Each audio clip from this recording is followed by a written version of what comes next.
দুর্গাপুরে বেসরকারি হাসপাতালে দ্বিতীয় বর্ষের ডাক্তারি পড়ুয়াকে নির্যাতনের ঘটনায় তোলপাড় রাজ্য রাজনীতি।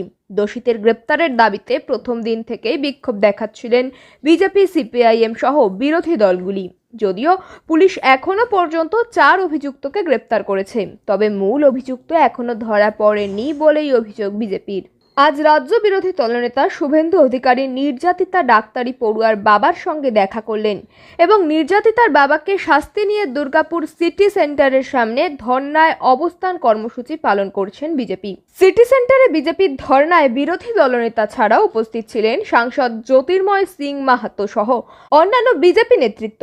দুর্গাপুর সিটি সেন্টারে বিজেপির ধর্না কর্মসূচি প্রসঙ্গে বিরোধী দলনেতা শুভেন্দু অধিকারী সাংবাদিকদের কি বললেন শুনুন।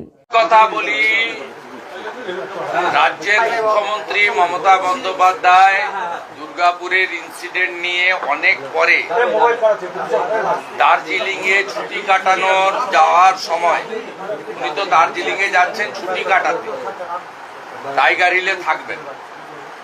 সেখানে যাওয়ার পথে তিনি যে ধরনের কথাবার্তা বলেছেন তাতে বাংলা বাঙালি হিসেবে আমরা সবাই লজ্জিত। একজন মুখ্যমন্ত্রী বলছেন গার্ল চাইল্ডরা রাত্রে বেরোবে না, বলছেন মেয়েদের নিরাপত্তা নেই, মেয়েদেরকে বুঝে নিতে হবে। এটা কোন জঙ্গলের রাজত্বে আমরা বসবাস করছি?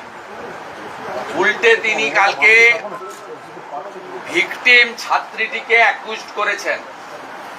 ওনার পিতৃদেব আমার পাশে বসে আছে, তিনি গতকালই যথাযথভাবে উত্তর দিয়েছেন, আপনারা জানেন।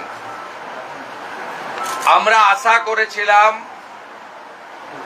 মুখ্যমন্ত্রী গতকাল তার চার্টার ফ্লাইট নিয়ে অন্ডালে নেমে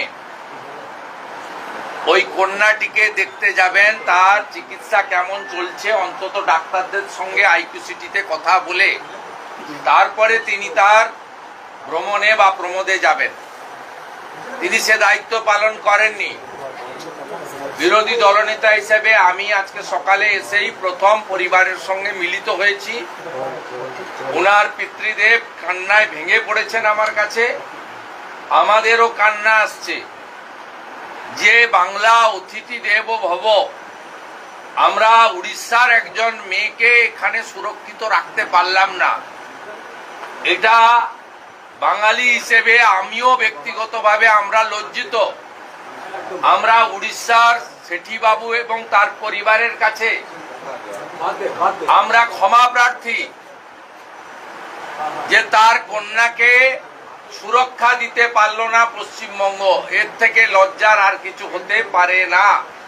ব্যুরো রিপোর্ট, সময় বার্তা ডিজিটাল।